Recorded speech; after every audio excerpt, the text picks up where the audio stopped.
এই উম্মত তো এক নেকি দিয়া জান্নাতে যাবে। কয় নেকি দিয়া? একটা নেকি দিয়া জান্নাতে যাবে এই উম্মত।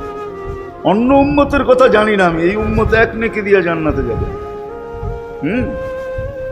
নবীর একটা আদর্শের কারণে জান্নাতে যাবে। সিরত মানি আদর্শ, আর এটা আমরা কদমে কদমে মুহতাজ।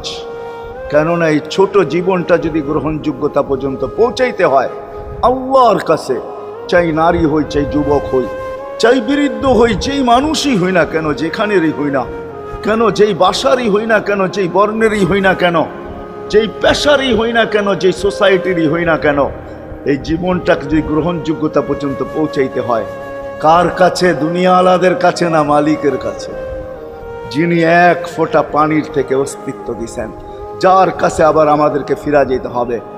পালানের কোনো সুযোগ নাই। এই জন্যই কোরআন আমাদেরকে বোঝায় আইনাল